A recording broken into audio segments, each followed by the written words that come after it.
La voz que no solo transmite, sino que forma compasión, inspira y deja huella en generaciones. Hoy me acompaña alguien que marcó mi camino profesional hace más de 20 años. Un comunicador social y periodista con una destacada trayectoria en medios y en formación universitaria. Más allá de sus cargos, su verdadera huella está en la radio y en su pasión por formar nuevas voces. Bienvenidos a Weekend Voz, el podcast del Laboratorio de Producción Multimedia fines de semana Weekend Lab 360. Este es un espacio que nació para contar historias que inspiran, que transforman y que abren caminos. Hoy tenemos un episodio muy especial. Mayo es el mes del maestro y queremos hacer un homenaje desde el corazón a quienes enseñan, guían, siembran y sobre todo inspiran. Profe William, bienvenido a Weekend Lab 360, a este laboratorio de ideas donde celebramos las voces que han marcado la diferencia. Es un honor tenerlo aquí, especialmente en este mes, el mes del docente, para recordar, para aprender y para seguir inspirando a través de su historia.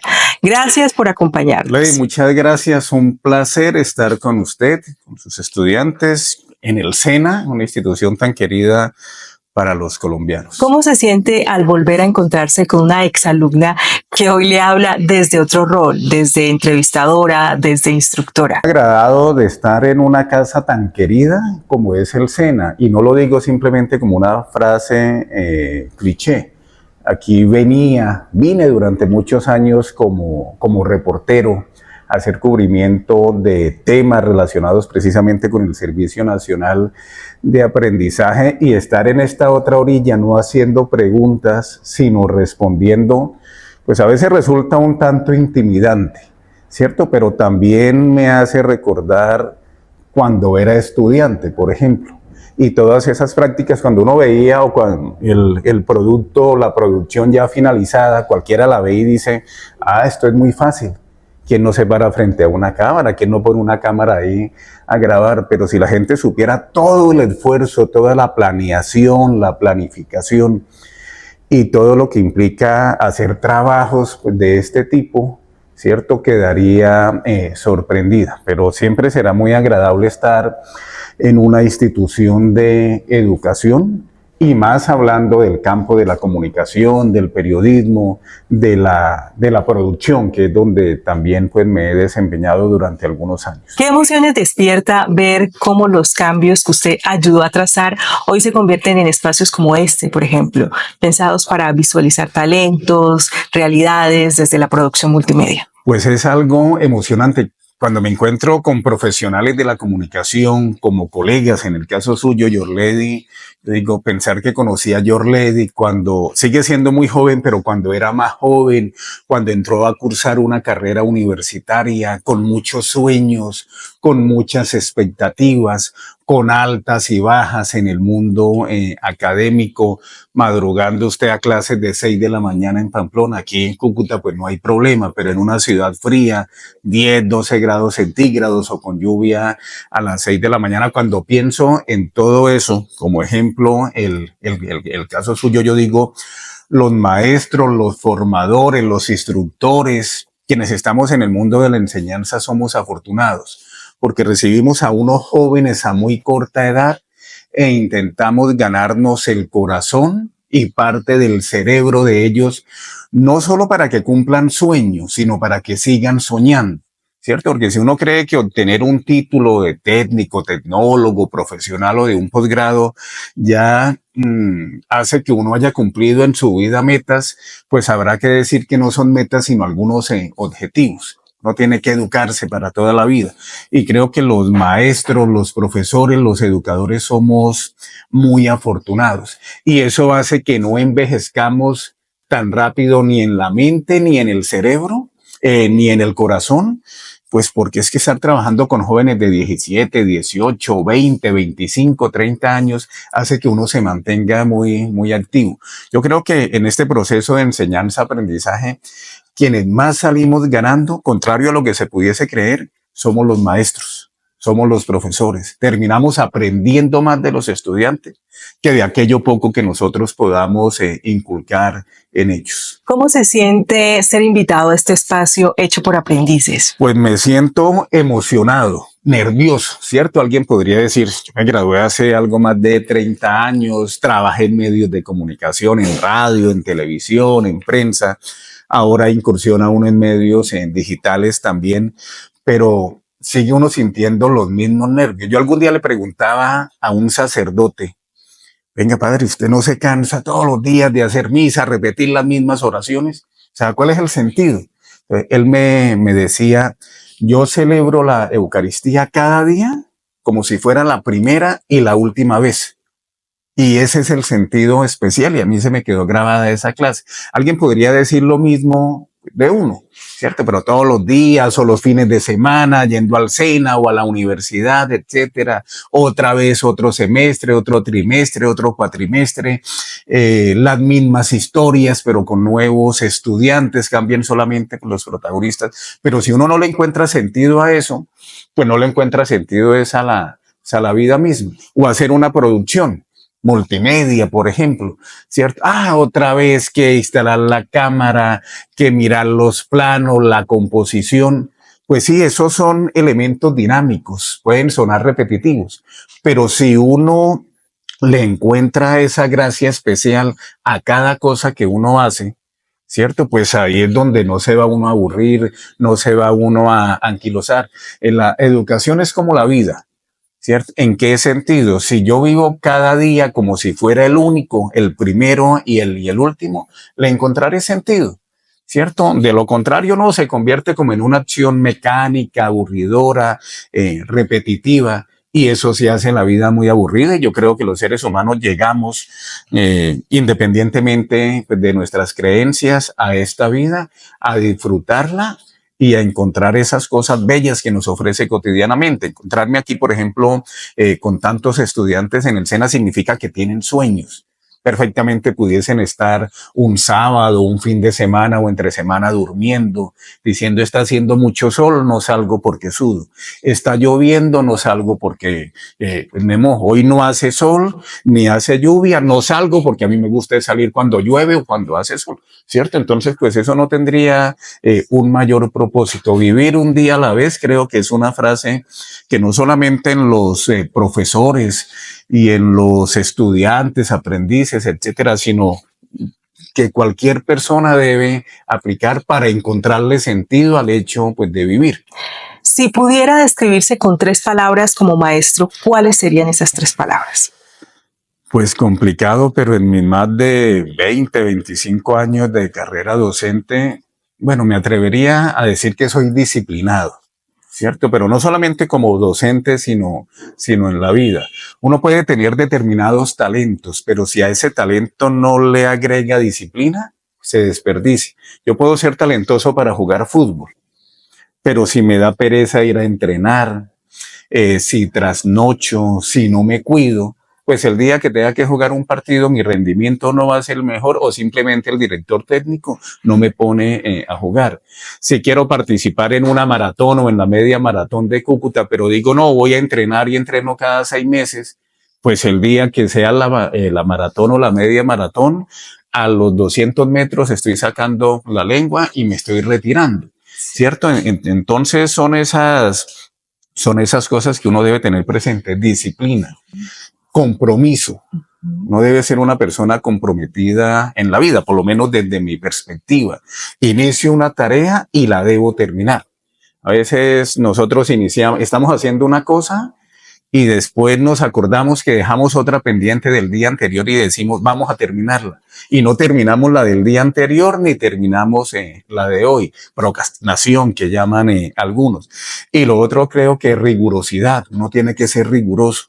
Las cosas hay que hacerlas, pero hay que hacerlas bien. Eso no significa que uno en la vida sea cuadriculado, etcétera, no, sino que con disciplina, con compromiso y con rigor puede uno salir adelante. Y ese es un ejemplo que se ha visto. Muchos hemos sido de los primeros profesionales en la familia o de los primeros en tener algún diploma y entonces eso va marcando huella. Y ese compromiso, esa dedicación, esa disciplina, pues creo que en parte es un homenaje a todos los sacrificios que hicieron los papás de uno, ¿cierto? Yo dije, miércoles, yo estudié y seguramente yo nunca le pregunté a mi papá o a mi mamá de dónde sale la plata, pues de una matrícula, de dónde sale la plata, pues de mis almuerzos, de dónde sale la plata del bus, pues de la buseta. Pues uno decía, no, pues ellos trabajan, ¿cierto? Pero sale del sacrificio y a veces de lo que hace un papá, como se dice coloquialmente, quitarse el pan de la boca para que un hijo pueda cumplir sueños. Uno de joven a veces es muy despreocupado y viene uno a valorar las cosas con el paso de los años, pero yo creo que compromiso, responsabilidad, rigor, disciplina, pueden definir en parte lo que he hecho. William, ¿nos podías contar un poco sobre tu trayectoria profesional y cómo iniciaste en la docencia? Pues la motivación, les decía ya de la parte de mis padres, que fueron profesores y que para mí no fueron profesores sino maestros de la vida, ¿cierto? Entonces tenía como ese ejemplo, o sea, el ejemplo no solamente con la palabra, sino con las acciones. Y entonces yo decía, algún día tengo que llegar a la docencia, pero quiero ser profesor universitario. Pero cuando llegue a la docencia, quiero compartir con mis estudiantes no solamente lo que digan los libros, lo que digan las teorías, sino lo que la misma experiencia y la misma práctica me enseñe. Y por fortuna, pues lo puedo y lo pude cumplir, ¿cierto? Entonces, pero primero trabajé en medios de comunicación. Hubo ahí una especie de dicotomía. Cuando estando en los medios, me invitaron a la parte docente. Yo dije, pero a mí me apasiona el tema de los medios de comunicación. Yo hago radio, yo hago televisión, escribo en algunos periódicos. Si me voy a la docencia ya no me va a quedar tanto tiempo pues, para estar en los medios. Yo empezaba a trabajar, recuerdo épocas de RCN donde mi horario para noticias empezaba a las 5 de la mañana, mis almuerzos eran a las 2 de la tarde, terminaba por allá a las 9 de la noche, decía ahora sí me voy para la casa y al otro día a las 5 de la mañana estar nuevamente en el trabajo. Pero estar a las 5 de la mañana pues significaba levantarse 3:30, 4 para llegar medio despierto a una cabina pues a entregar noticias. Y entonces algún día dije, bueno, quiero ver los toros desde el otro lado. ¿Cierto? Ya no en el periodismo, sino en la formación.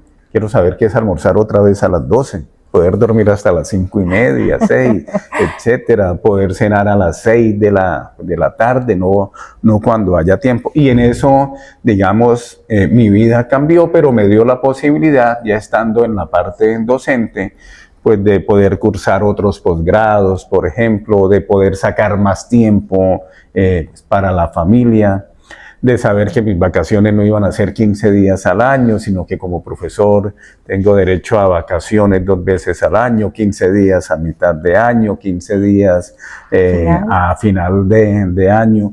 Entonces, pues eso, digamos, pues me permitió experimentar a partir del conocimiento y de la pasión, no solamente en la actividad periodística y de los medios, sino en la actividad docente. Cuando estaba en la actividad docente, algunos medios me dijeron, por favor regrese, queremos tenerlo.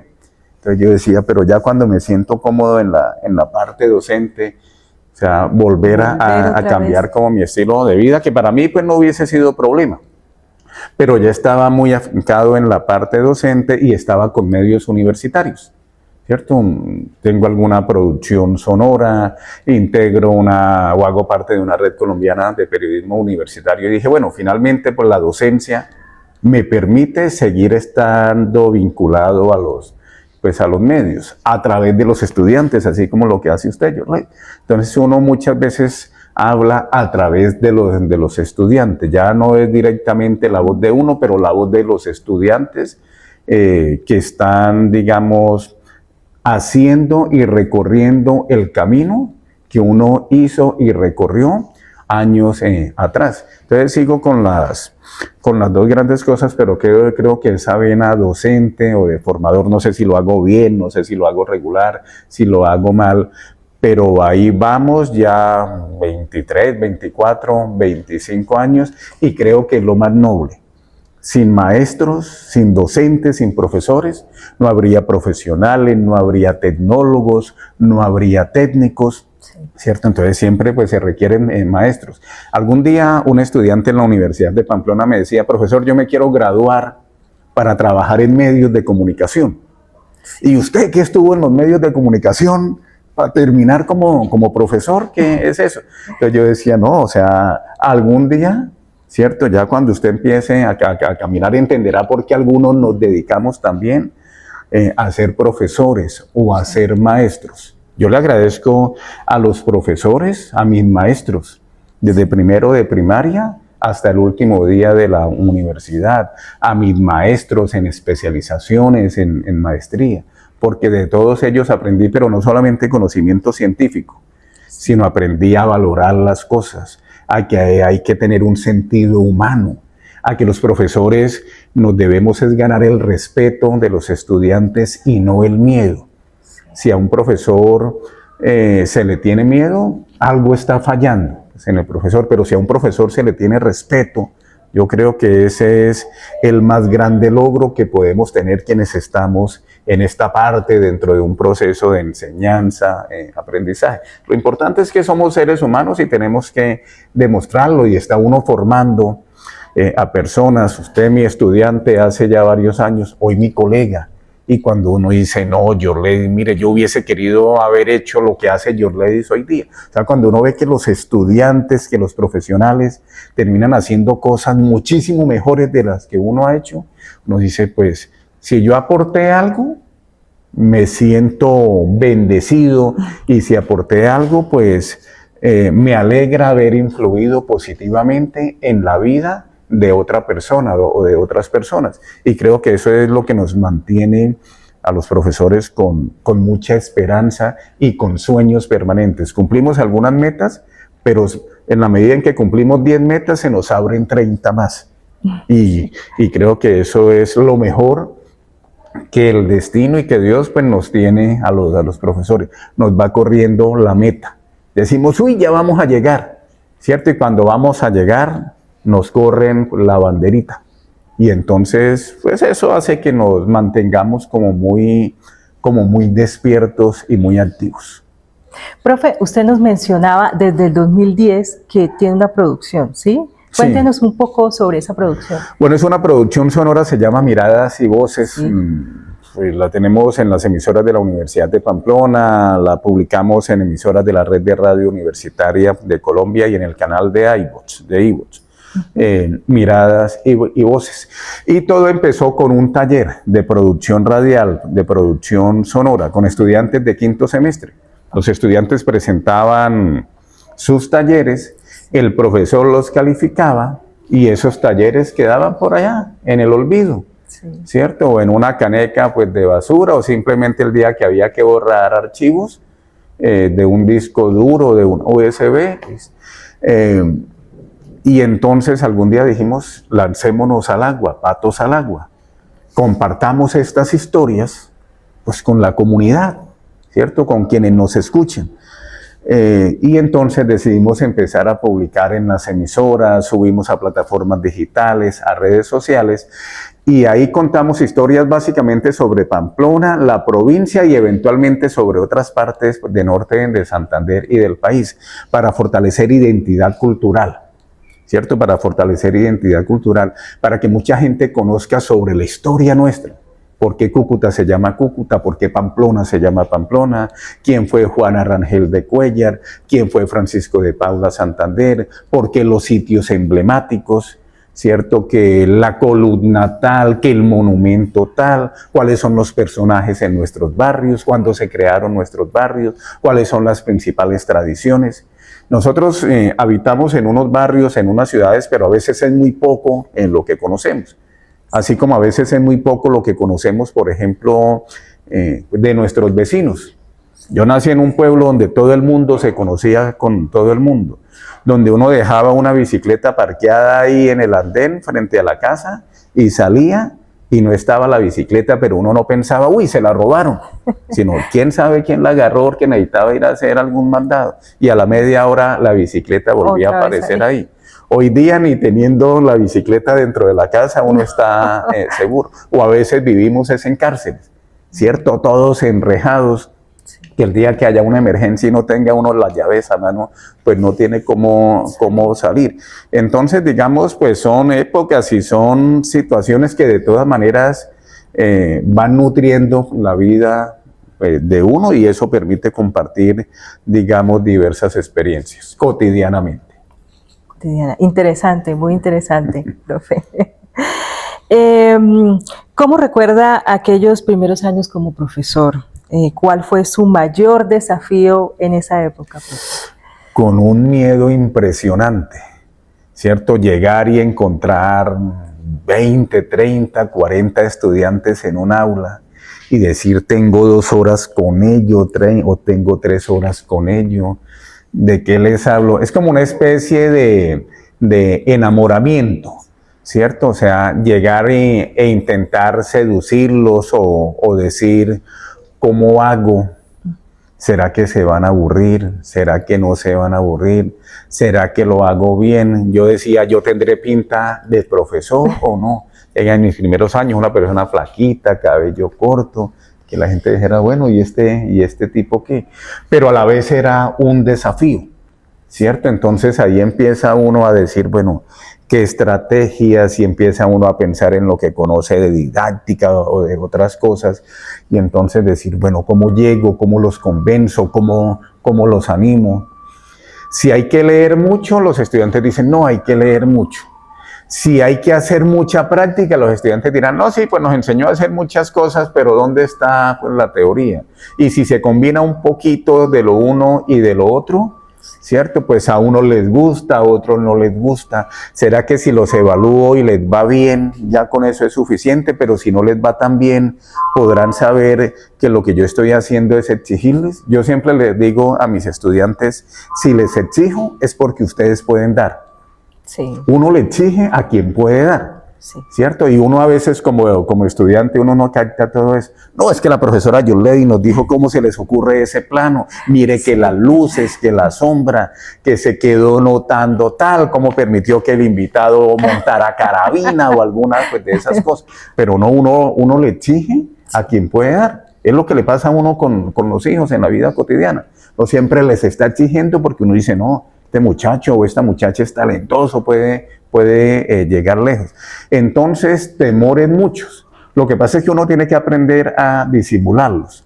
Si uno como profesor, como instructor, como maestro llega y si el estudiante lo encuentra uno lleno de inseguridades, pues eso se traslada. Entonces, no, venga, yo voy con un discurso, voy con unas prácticas y tengo que decirle, vea, esta es una posibilidad. Los profesores no podemos llegar con conocimientos radicales. Esto se hace así y es solamente así. No, yo vengo a plantearles uno de tantos caminos, sí. ¿Cierto? Pero los estudiantes pueden explorar otro. No, es que la cámara debe ir acá. Pues sí, ahí puede ir, pero ¿qué tal que un estudiante diga, no, yo quiero montar la cámara allá en el techo? Pues en el techo, bueno, pues probemos. ¿Cierto? Y puede ser que alguien diga, esa es una locura. Pero si yo veo alguna vez esa cámara en el techo, en alguna producción, yo digo, qué cosa que se ve tan horrible, pero a mí no se me va a olvidar jamás. Y posiblemente en algo que yo tenga que hacer, diga, sí, a mí no se me olvidó esa imagen, pues yo voy a montar la cámara mía en el techo. Hay que estar constantemente haciendo cosas, incluso innovando, mirando, ¿cierto? ¿De qué otras maneras podemos contar historias? En esto de la producción, fíjate que Internet es una red mundial pues, del conocimiento, pero la gran gracia de Internet para el caso de nuestras profesiones, de nuestras actividades, es que antes uno leía el periódico y lo leía, veía televisión y había que verlo solamente, radio solamente para escuchar. Internet integró todo eso. Entonces, por eso ya hablamos de producción multimedia, por ejemplo, sí. ¿Cierto? Porque yo puedo tener texto, puedo tener imágenes, puedo tener audio, puedo combinar todos esos elementos dentro de un discurso o hacer varios discursos complementarios. En la época mía, imposible. 2 canales de televisión, las 2 emisoras que se escuchaban en el pueblo, el periódico que llegaba por allá cada 3 días, y hoy esto es una maravilla. Cuando yo terminé el colegio me escribía con mis amigos que se fueron a otros municipios, a otras ciudades, incluso algunos a otros países, y les enviaba una carta y en la carta yo decía, no, imagínese que esta semana me dio una gripe fuerte. la carta le llegaba a los 8 días. Cuando me llegaba la gripe mía ya no era gripe, sino ya iba por allá en neumonía, ¿cierto? O ya me había pasado. Y hoy día que por un clic, que uno oprimiendo una tecla, ya pueda contactarse con otra persona. Antes había que ir a unas oficinas de una empresa que se llamaba Telecom, cuando uno quería hacer llamadas internacionales y uno decía, miércoles, apenas tengo 100, 200 pesos y eso me alcanza para hablar un minuto. Que hoy día yo pueda comunicarme a través de aplicaciones, de celular, de videollamadas con otra persona instantáneamente. Eso es maravilloso, ¿cierto? Eso es impecable. Yo fui de una época de los telegramas. O sea, si la carta demoraba 7 días, pues un telegrama lo entregaban a los 2 días, pero cobraban por cada palabra. Entonces, mis mensajes por telegrama... súper cortos. Claro, mamá en la universidad, mamá, aguanto hambre, punto, mande plata, ¿cierto? Entonces 200 pesos. Y si tenía 20 pesos más, entonces decía uno besos, como para ponerle algo de sensibilidad. Pero mientras que hoy día, ¿no? Todos estos desarrollos tecnológicos, había teléfonos unifamiliares, el teléfono para toda la familia. Y generalmente en la cuadra había un teléfono, pero no era en la casa de uno. Entonces uno contestaba, o si era, aló, familia Gómez, o buenos días, familia Martín. Hoy día carga uno ahí el teléfono, ¿cierto? Poder grabar. Yo quisiera, en parte, que en mi época pues, de niñez, hubiesen existido los teléfonos celulares para las cámaras. O sea, tomarse una fotografía era un lujo. Tener una cámara fotográfica era un lujo. Y de video, pues mucho más. Mientras que hoy día uno con los hijos es tomémonos fotos, pero seguramente porque los de mi generación tenemos es fotos contaditas ya amarillentas y que están pegadas a un árbol, a un álbum, y tiene uno que terminar por ahí escaneándolas como para tener algún recuerdo. La vida ha cambiado mucho en muy poco tiempo. A Colombia llegó Internet hace 31 años. Hace pocos días veía que se cumplían 20 años de haberse publicado o realizado el primer video en YouTube. Sí.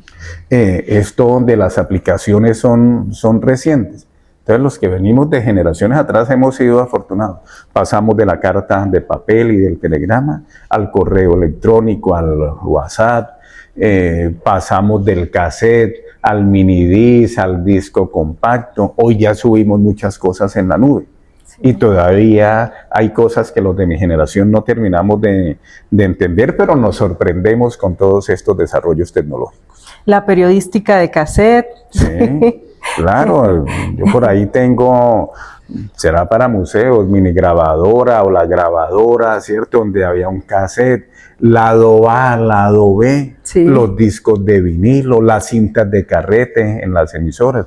Cuando yo vi televisión en la universidad, las cámaras eran de 3/4, ¿cierto? Entonces una cámara que pesaba como 10 kilos, pero como había una grabadora donde había que incluir el cassette, que pesaba otros 10 kilos, entonces una persona para manejar la cámara y otra persona para llevar el equipo donde iba ahí el cassette. Y de edición, si no tenía uno un equipo de edición, pues no lo podía hacer. Hoy editamos desde el celular. O sea, la vida ha cambiado mucho en muy poco tiempo. Creo yo pues, que para bien. Claro, las herramientas dependen pues, del uso.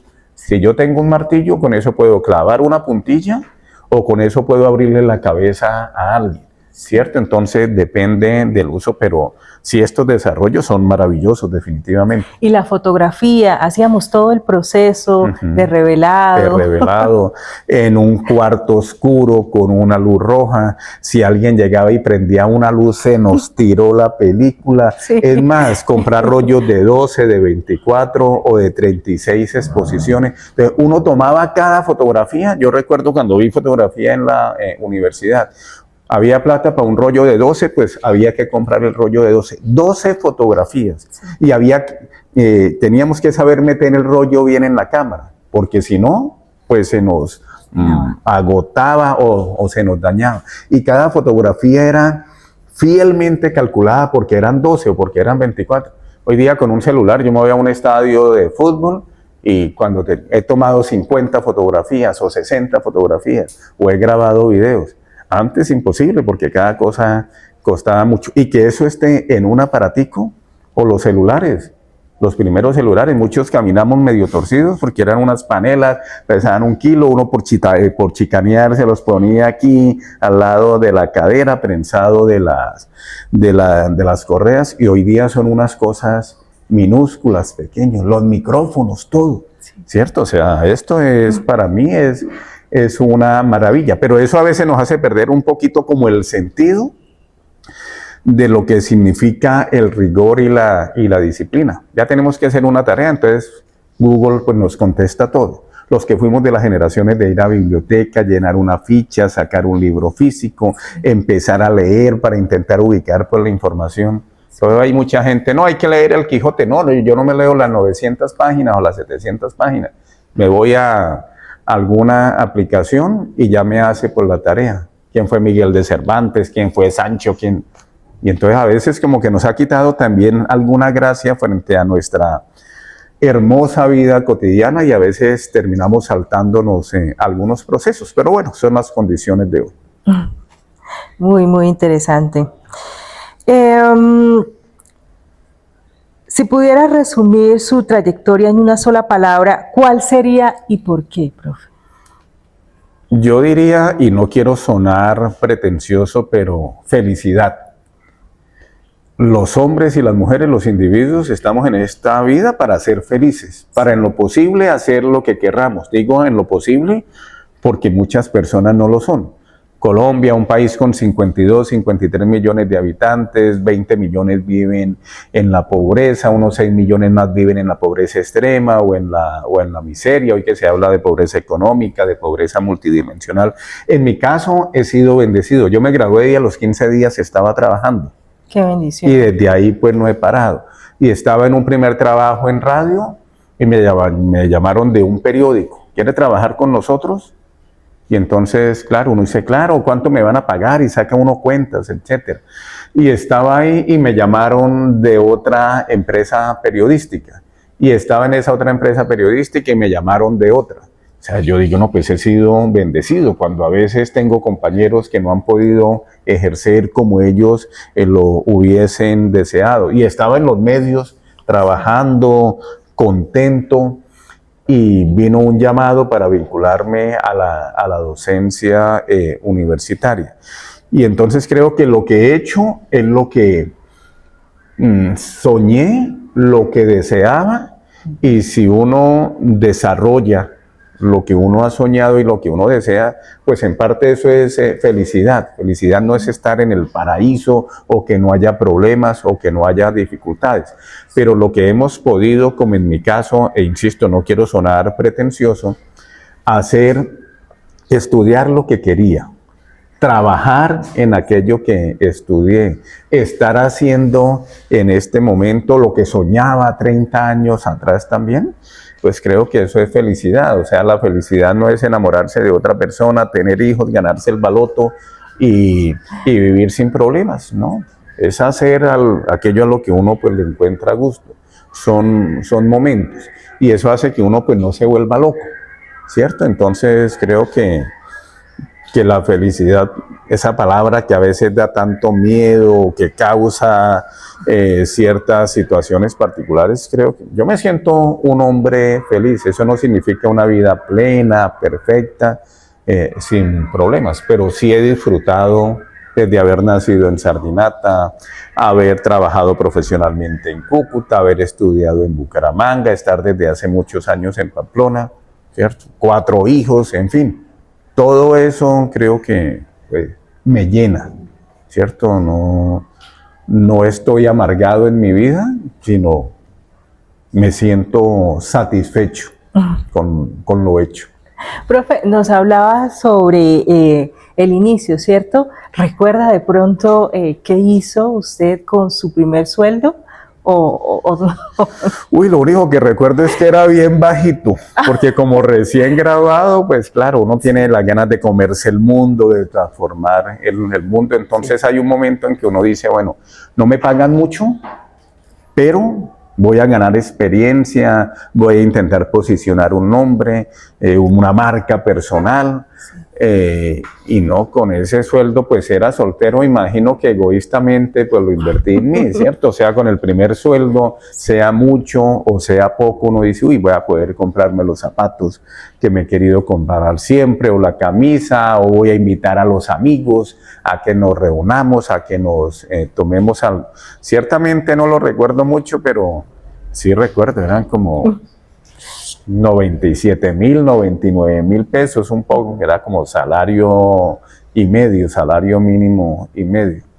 Pero no me acuerdo del sueldo porque lo que me emocionaba, o en qué lo gasté, porque lo que me emocionaba era que estaba trabajando, y que estaba trabajando pues en el campo mío. Entonces lo económico no era lo fundamental en ese momento.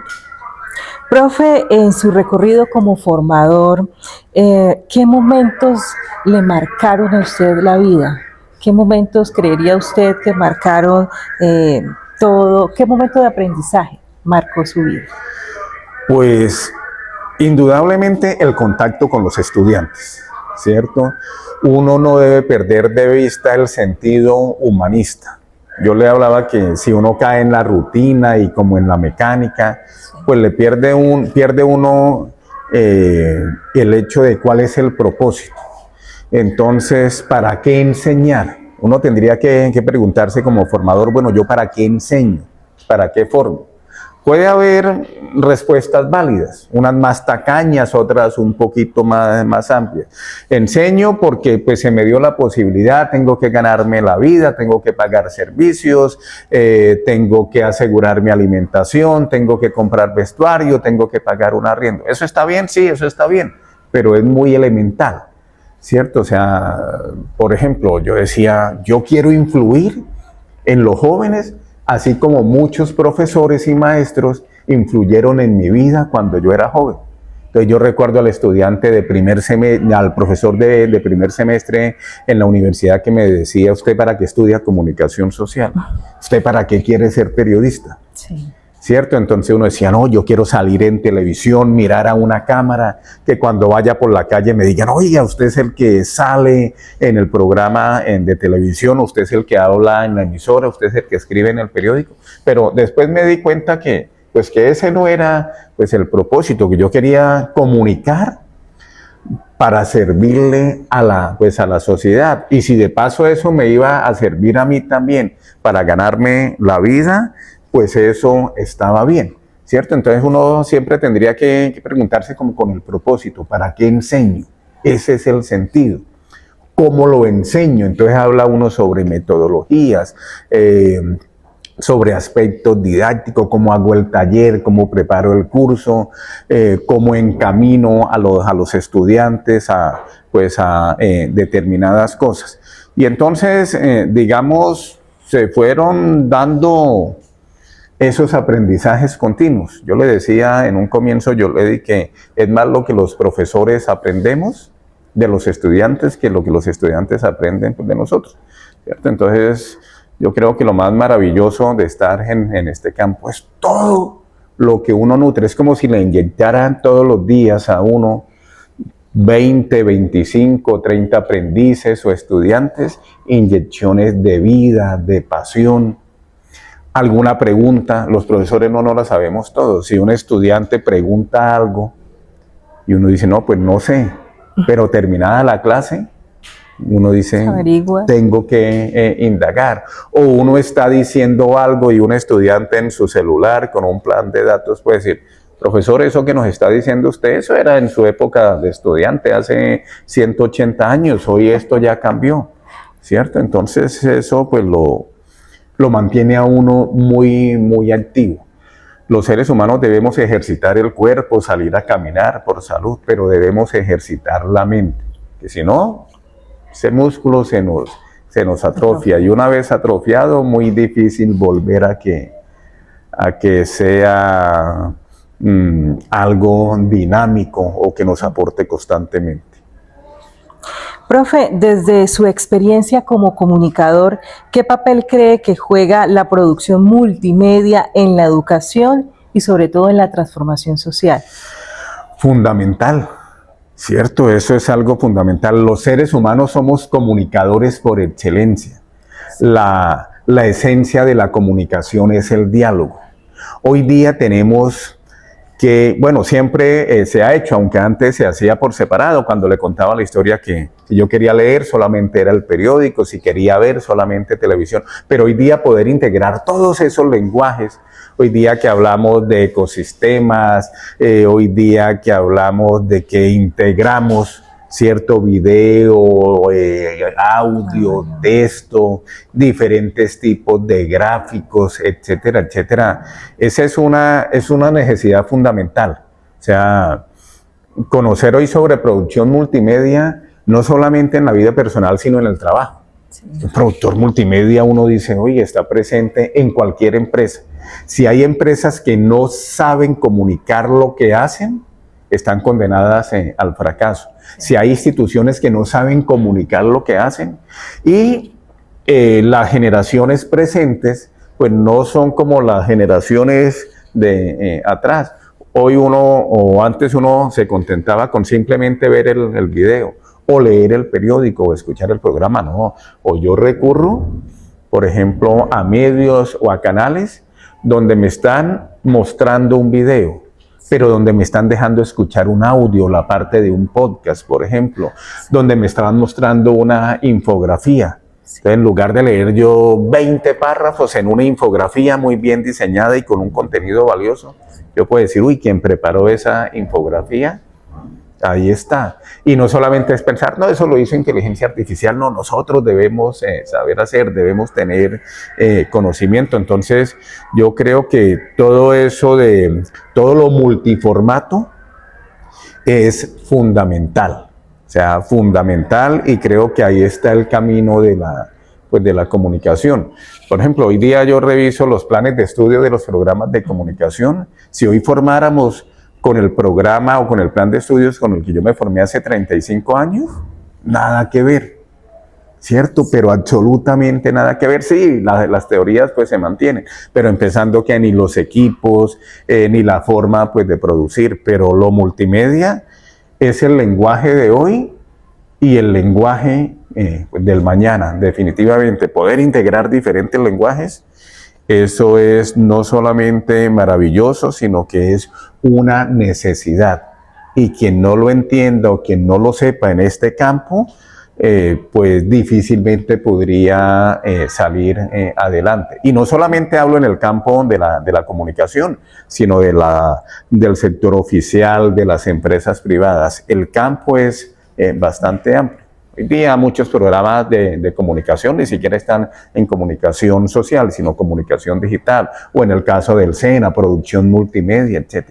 Esos son, digamos, actividades muy demandadas por la sociedad y cada día, dentro de mi pensar, dentro de mi criterio, van a tener mayor posibilidad laboral en el mercado, pero van a ayudar también a transformar la sociedad, porque no es simplemente manejar herramientas. Sí. Yo puedo tener una cámara y saber cómo grabar un video, pero si el contenido es pobre, si no le aporto nada a las comunidades, yo puedo decir, no, que yo sé hacer un podcast. Muchas veces lo de menos es hacer el podcast. ¿Cuál es el contenido? Ah, no, pues yo sé entrevistar. Tengo aquí 50,000 preguntas. Bueno, ¿cuál es la calidad de las preguntas? ¿Cuál es la pertinencia? ¿Escogí bien al entrevistado? ¿No lo escogí bien? ¿Lo desaproveché? ¿No lo desaproveché? O sea, todo debe tener un sentido. Y si ese sentido es social, muchísimo mejor. Muy bien, profe. Enfrentamos también retos con la inteligencia artificial.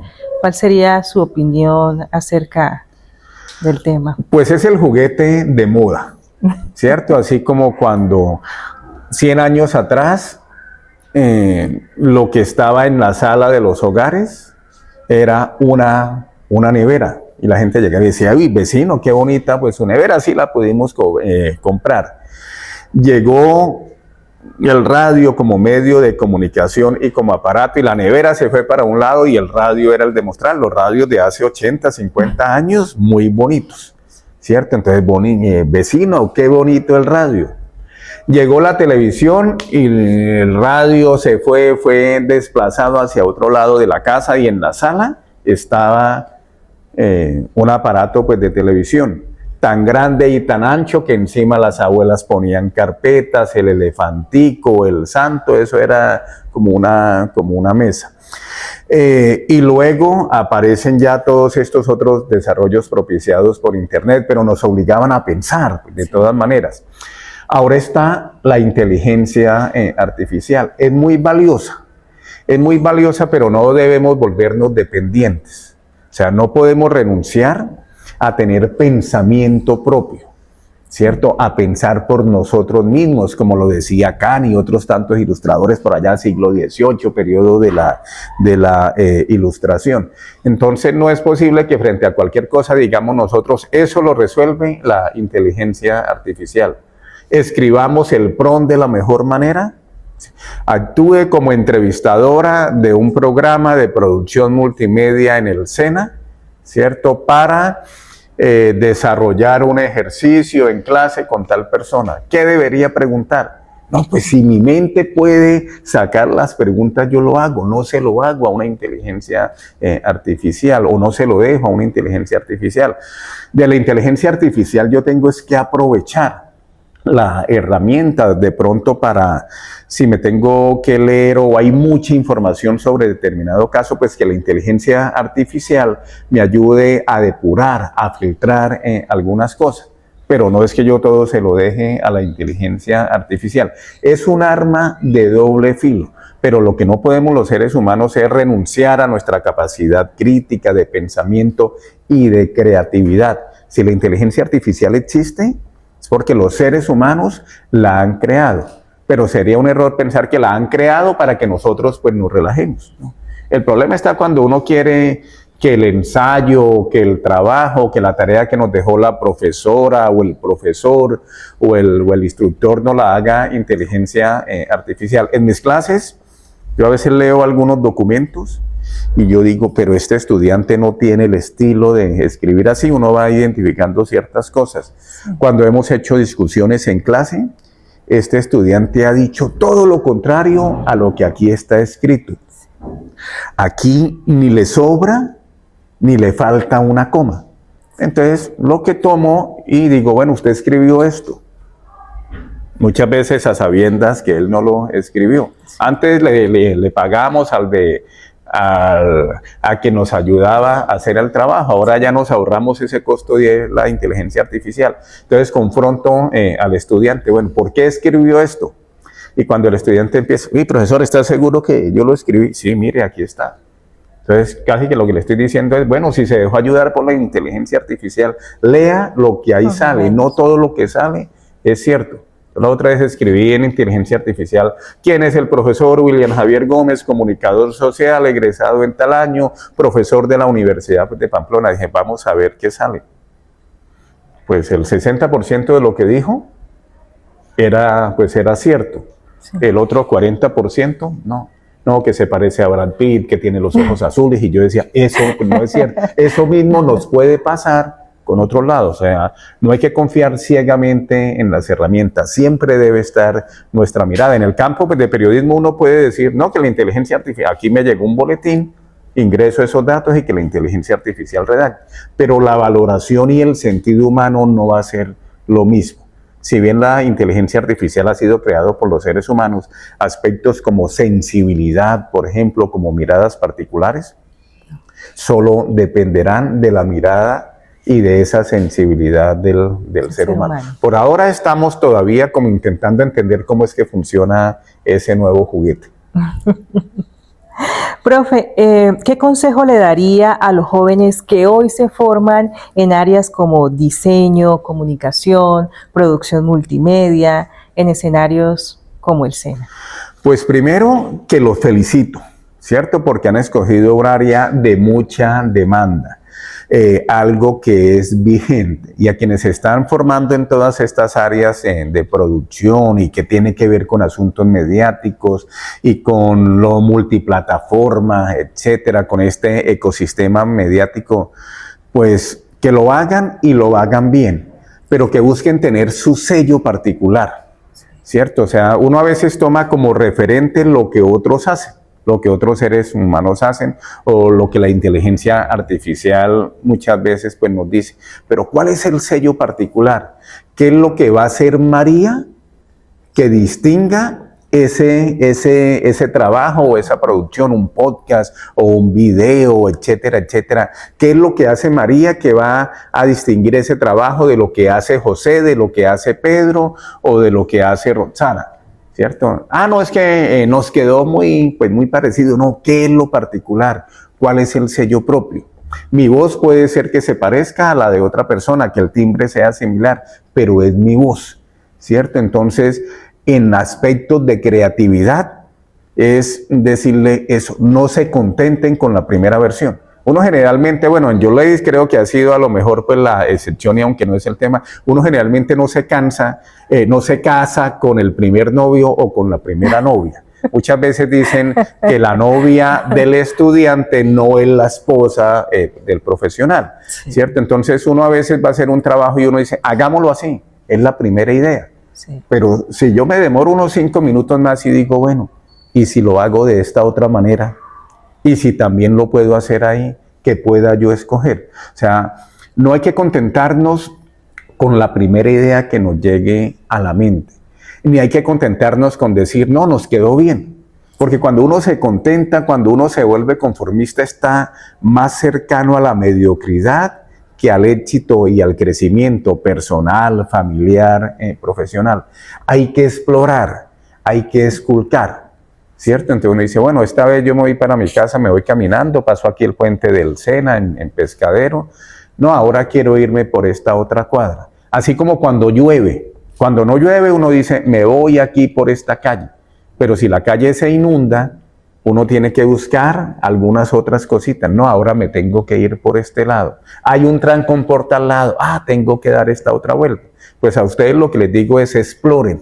No se casen con la primera idea, por más buena que parezca o por mejores resultados que pueda ofrecer. Siempre hay que decir, si me voy por acá, ¿qué pasa? Pero si lo presento así, ¿qué pasa? Pero si lo presento aquí, ¿qué pasa? Si pongo aquí la cámara, si al podcast le ubico una música de este tipo, pero si lo hago sin música, pero si en lugar de hacer podcast mejor hago es un video sobre esto otro, si a lo mejor no es el video lo más importante, ¿cierto? Sino es alguna fotografía estática, si en lugar de contarlo de esta manera lo cuento de esta otra. Entonces, en la medida en que tengamos tiempo, exploremos ideas y lo pensamos 5 minutos y después decimos, no, hago esto. Pero a veces uno por comodidad, como cuando hay trabajos en equipo. Yo le haga usted el trabajo y yo le gasto lo del almuerzo, pero pues me anota. No, venga, yo le digo, ¿qué ideas tiene usted? ¿Qué ideas tengo yo? Confrontémoslas, argumentémoslas. Y de ahí salen cosas interesantes. Mi principal consejo o sugerencia es, no se casen con la primera idea, sino exploren. La vida es más compleja de lo que uno cree, pero también es más sencilla de lo que uno cree. Y hay que mirar si me voy por este lado, si me voy por este lado o si me voy por el otro. Profe, ¿cómo ve usted el reto de formar comunicadores y creadores en este tiempo donde todo cambia rápidamente? Pues yo le dije, ese es el principal problema. Y dice, vea, esto lo podemos hacer así y resulta que al otro día eso ya no es válido o es obsoleto. Hoy día compra uno un celular y sale muy orgulloso diciendo, compré el celular de última generación, y al otro día ya no es el de última generación, sino el de la antepenúltima generación, por ejemplo. Sí. Entonces es muy complicado. Lo que hoy día es cierto, mañana ya no lo es. Esos cambios del modernismo al posmodernismo, que algunos autores llaman, pues es muy complicado. O sea, ya nada es seguro, ¿cierto? O sea, nada es seguro en cuanto a que nada es estable. Antes uno decía, esto es así, y no hay vuelta atrás. Entonces, pues es muy complicado, pero creo que es ahí donde está precisamente el desafío para nosotros como educadores y para los estudiantes, para los aprendices. Es decir, esto lo vemos hoy y seguramente nos sirve para aplicarlo hoy. Sí. Pero mañana nos toca volver a estudiar o estar muy atentos porque esto de hoy seguramente ya mañana va a sonar trasnochado, vas a ver trasnochado. Pero para nosotros es una gran ventaja porque nos mantiene muy activos. Yo he dado en la universidad algunos talleres de televisión o de radio o de redacción, ¿cierto? Y yo digo, lo que me enseñaron mis profesores hace 30 años, algunas cosas siguen estando vigentes, pero otras cosas no, ¿cierto? Pero, digamos, eso posibilita que hay que aprender todos los días. Antes uno estudiaba para toda la vida. Sí. Fijémonos que 40 años atrás ser bachiller era suficiente. Uy, se graduó su hijo, su hija como bachiller, qué berraquera, y hacían la fiesta y ya. Sí. Después ser bachiller no era suficiente, había que ser profesional, ¿cierto? O estudiar una carrera técnica, una carrera tecnológica o una carrera de pregrado a nivel profesional. Y hoy día hay que seguirse esforzando. Entonces quien estudia producción multimedia en el SENA, pues a lo mejor dirá, no, quiero seguir avanzando, ¿cierto? Quiero cumplir con otros ciclos, con otros niveles. Y eso hace que nos mantengamos muy activos. O sea, lo que es un desafío, lo que es un reto, lo que pudiese ser una debilidad, incertidumbre, pues se convierte en una gran ventaja. Hoy estamos haciendo esta entrevista así, por ejemplo, pero puede ser que mañana ya sea de otra forma y pasado mañana pues de otra forma. Yo recuerdo cuando yo hacía televisión, periodismo televisivo, si no había imágenes, no se publicaban notas. Entonces había hechos muy importantes que la gente merecía saber, pero si no había imágenes, pues difícilmente se publicaba. Pero fijémonos cómo, por ejemplo, las cámaras de seguridad, las cámaras que hay en la calle, hicieron que el periodismo televisivo cambiara.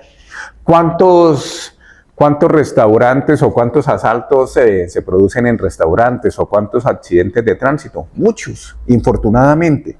Antes no se registraban en los medios de comunicación, pero hoy con tantas cámaras, ¿cierto? Entonces ya se tiene evidencia de cómo le robaron el celular a una señora o un accidente pues, de tránsito. Eso ha revolucionado muchas cosas. Entonces lo que es un reto y pudiese ser alguna debilidad de incertidumbre, se convierte en una gran posibilidad, ¿cierto? En una gran oportunidad mantenernos activos. Saber que lo que hoy aprendí, mañana ya no puede funcionar y estoy obligado a aprender. Entonces ya no estudiamos, ya no nos educamos para toda la vida, ya un título no me sirve para toda la vida, sino debemos educarnos durante toda la vida.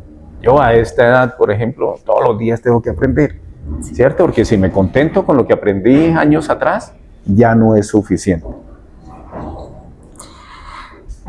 El impacto del proyecto Weekend Lab. Vamos a hablar un poco sobre lo que estamos haciendo aquí con los muchachos de producción multimedia.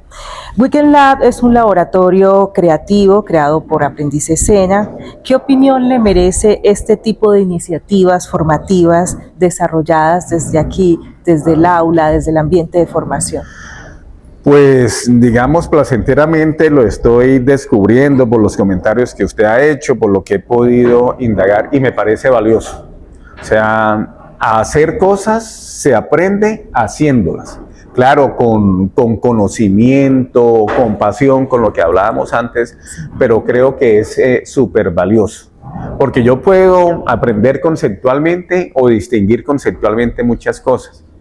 Cosas de planos, por ejemplo, en este video, que de composición, de encuadre, de movimientos de cámara o no, en edición. Pero si no lo hago, es muy difícil. Yo puedo aprender teoría sobre natación, que primero muevo un brazo, después muevo otro. Pero si me quedo en la teoría, la primera vez que me lance a una piscina, me ahogo. Y alguien puede decir, pero usted hizo 3 semestres de natación. Sí, pero en teoría, ¿cierto? Entonces, no, puede ser que alguien me explique, vea, hay unos movimientos, pero tengo que lanzarme a la piscina y que haya alguien diciendo, mire, haga este movimiento así, así no. Si usted quiere flotar, hágalo pues, de esta manera. Yo puedo ver a mucha gente conduciendo un vehículo, pero para que me den una licencia tengo que hacer una práctica.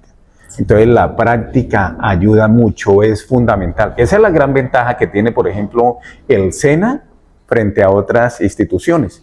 Por eso el SENA y tener un título del SENA, y no estoy sobando chaqueta porque tengo amigos, mis hijos han hecho cursos en el SENA, etcétera, que uno dice, si estudió en el SENA, por ejemplo, sabe qué hacer, ¿cierto? Si estudió por allá cosas de altura o de electricidad o de gastronomía o de producción, uno dice, lo ha hecho. No llega aquí a trabajar y a decir, ¿y esta cámara de dónde es que se prende? ¿Qué fue lo que me dijo Yorledi sobre esto? No, ya lo ha hecho. Sí. Y eso es fundamental. Cuando uno llega al ejercicio laboral, al trabajo, en el trabajo aspiran que uno ya sepa cómo hacer las cosas y que las haga bien. Claro, le tienen paciencia para determinados procesos. Pero no es que digan, bueno, usted estudió, pero suponemos que no aprendió todo, entonces venga y aprenda con nosotros. No, necesitamos que usted dé resultados. Entonces, experiencias como de este laboratorio, pues implica que estamos haciendo cosas o que ustedes están haciendo cosas. Y cuando ya salga alguien a ejercer o si lo está haciendo, pues sepa qué es lo que hay que hacer con tantas herramientas y con tantos aparatos. A mí sí me parece fundamental esto. En mis clases en la universidad, en los cursos que tienen que ver con radio, con redacción, pues no es solamente teoría, sino hagamos, porque ahí es donde se aprende. No, mire, esto no nos funcionó así. Ubicamos la cámara donde no era. No nos dimos cuenta que el sonido no estaba bien. Aquí se nos desenfocó la imagen. En este plano tal, alguien hizo un ruido, pasó la carreta por la calle, ¿cierto? Y no tuvimos en cuenta eso. Tenemos que buscar algo que nos ofrezca alguna insonorización. Esta luz estaba fallando. O vea que lo hicimos y se vio bien. Hay cosas que uno planea y sale como uno las planea. Hay cosas que uno planea y no salen tan bien, pero no significa que no sirvan, al contrario. A veces son las que más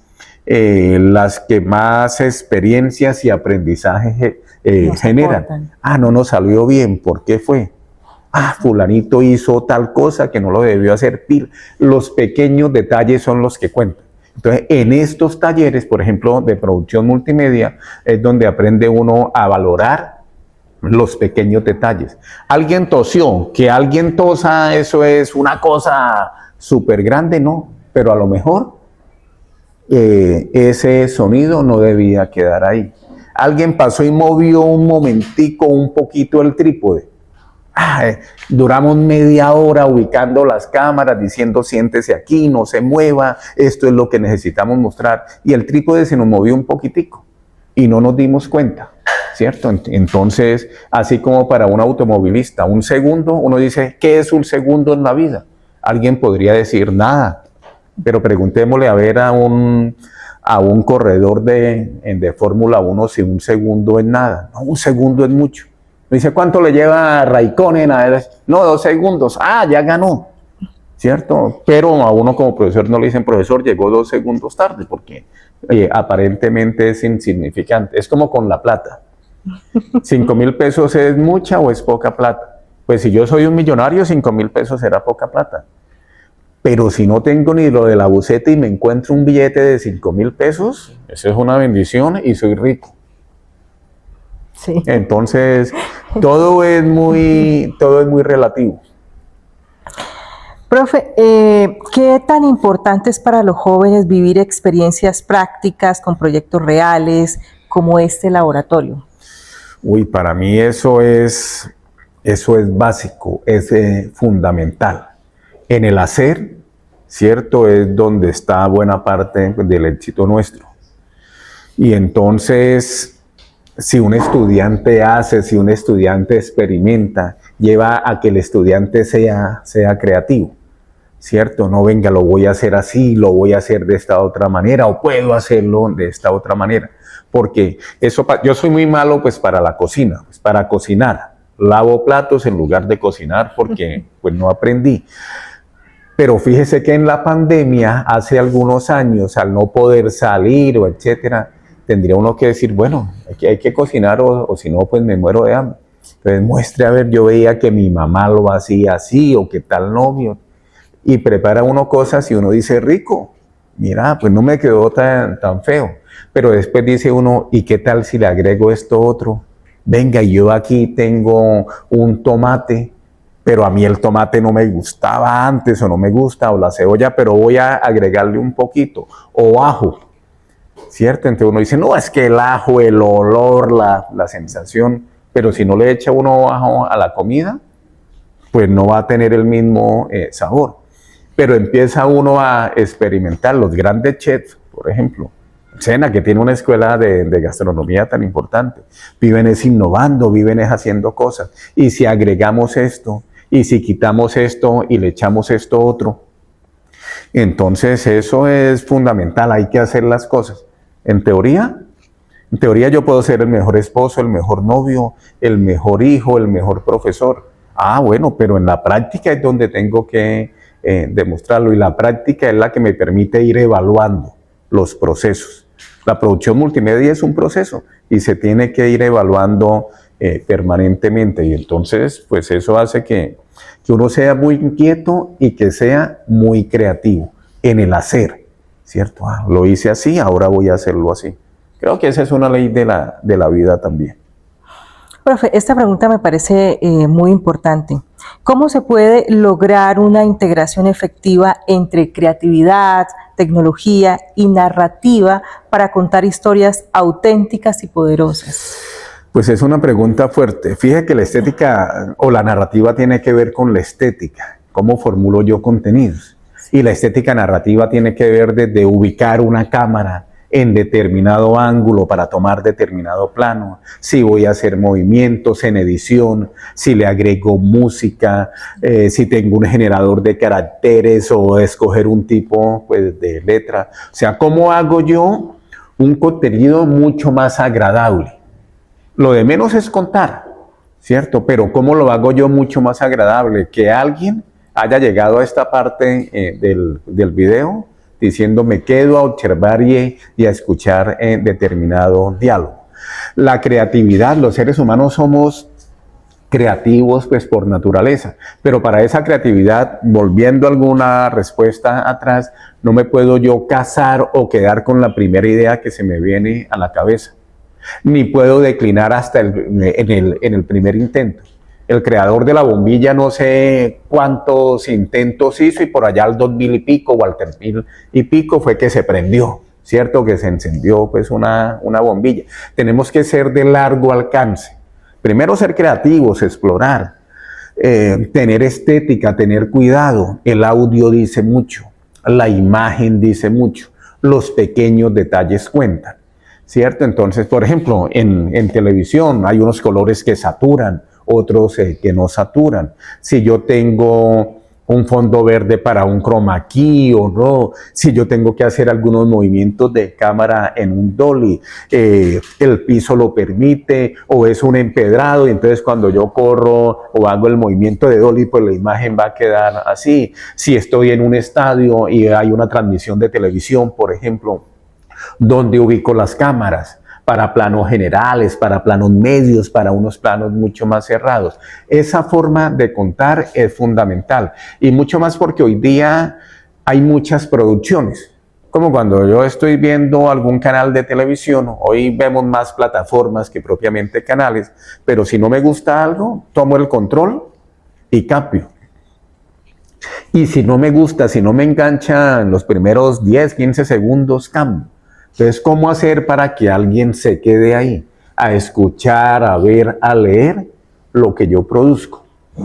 Pero mirando también cuál es el sentido. O sea, no es crear por crear, porque podemos crear cosas muy bonitas, pero con un contenido pobre.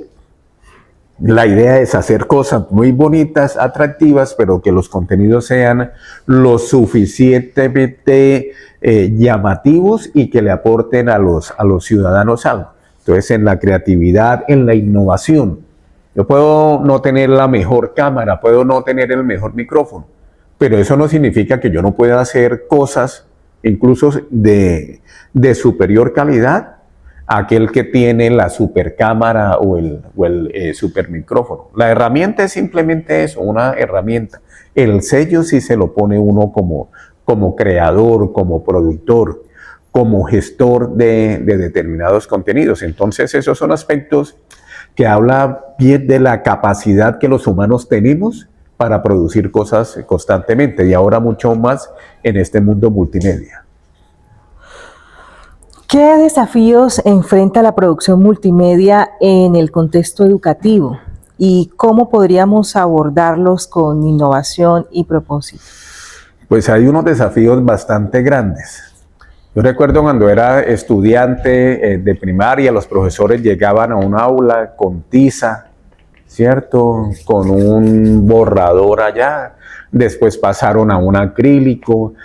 Había las famosas filminas hace mucho tiempo, unos proyectores de acetato. Después llegaron las diapositivas. Y hoy después había grandes bibliotecas o necesitaba un espacio en la casa para tener muchos libros físicos. Hoy en la nube o en un disco duro de un computador tiene uno almacenado muchas cosas. Pero el mayor desafío yo creo que está en un término que acaba usted de expresar, que es la innovación, que es la creatividad. Cómo muchas veces con las mismas herramientas podemos hacer cosas diferentes. Eso es innovar. O sea, innovar no necesariamente es hacer cosas nuevas, o sea, inventar cosas.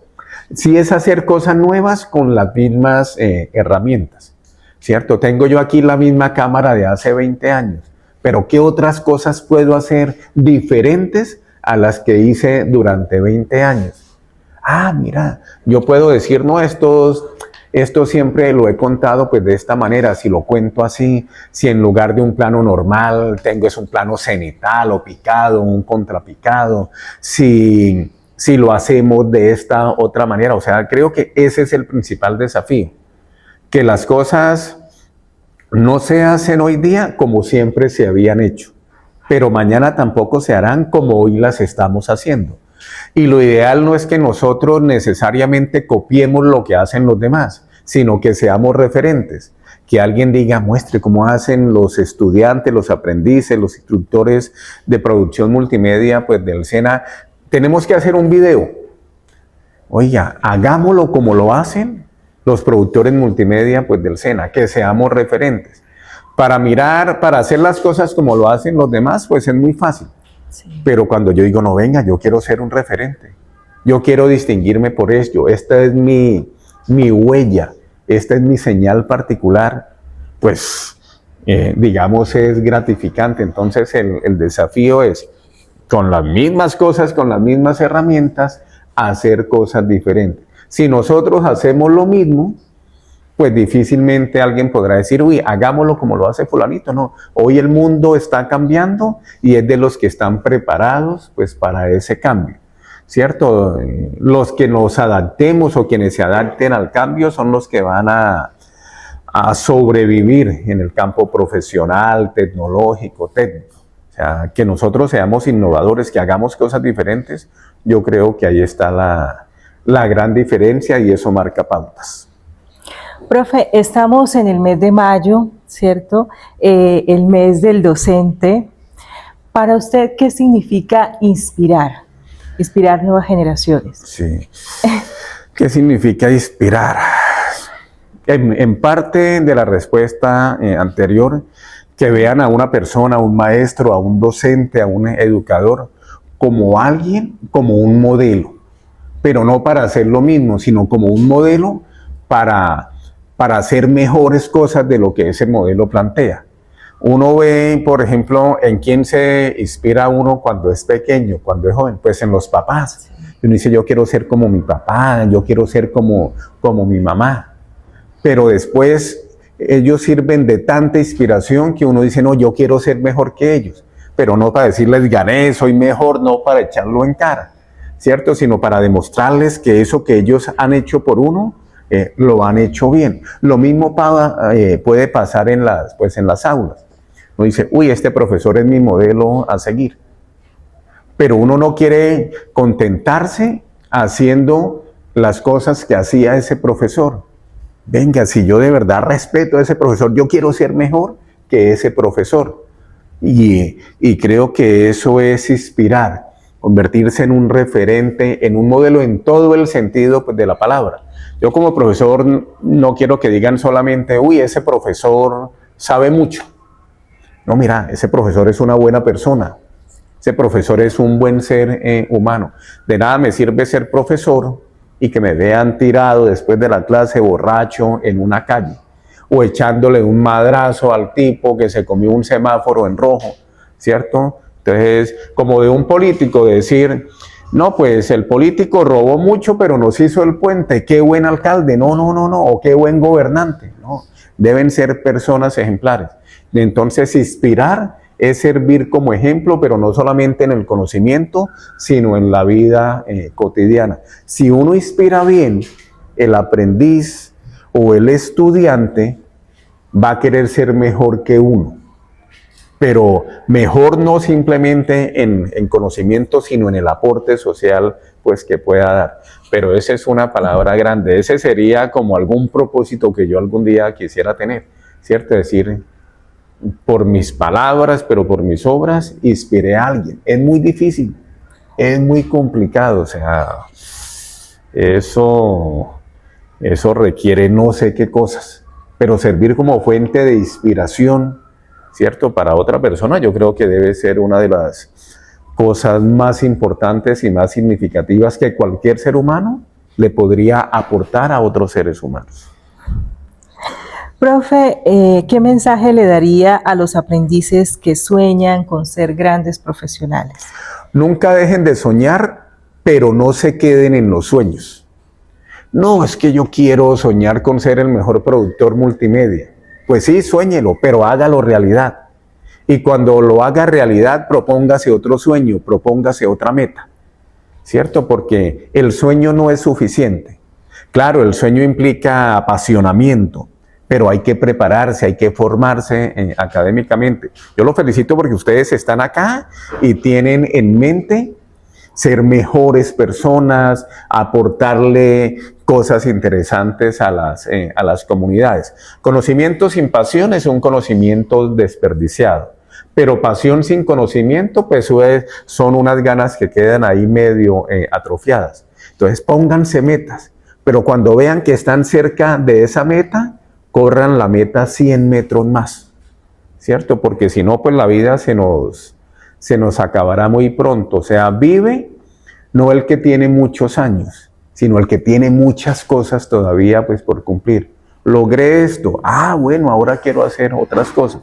Y yo creo que instituciones como el SENA son inspiradoras en ese sentido, hacen parte de un camino en el proceso de la educación que lleva a que las personas no se contenten con lo que hacen, con lo que han aprendido, sino con muchas otras cosas que pueden hacer y con muchas otras cosas que pueden aprender. La educación es un proceso permanente, como lo decía hace algún rato, durante toda la vida, como lo dice algún documento de la UNESCO. O sea, gócense también lo que hacen, disfruten lo que hacen. Yo a mis estudiantes les digo, bueno, vamos a aprender, pero vamos a disfrutarnos este curso.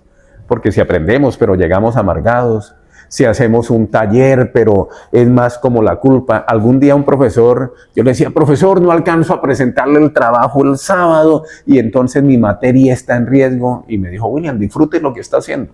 Que usted no sienta que lo que hace es una carga, es para su vida. Disfrútelo. Y yo dije, este tipo tiene toda la razón. Si yo no disfruto, no le encuentro sentido, ¿cierto? Entonces hay que disfrutar, pero hay que ser responsables, hay que ser disciplinados, hay que ser comprometidos. Todo implica unas responsabilidades, pero también todo implica unos derechos que nosotros debemos hacer prevalecer permanentemente. Y eso aplica para todo, ¿no? Para todo en la vida. Sí, no, es que eso hace parte de la vida y de la condición humana, ¿cierto? Entonces yo sí creo que eso resulta fundamental. Si uno decide, por ejemplo, tener una relación de pareja, disfrute su relación en pareja.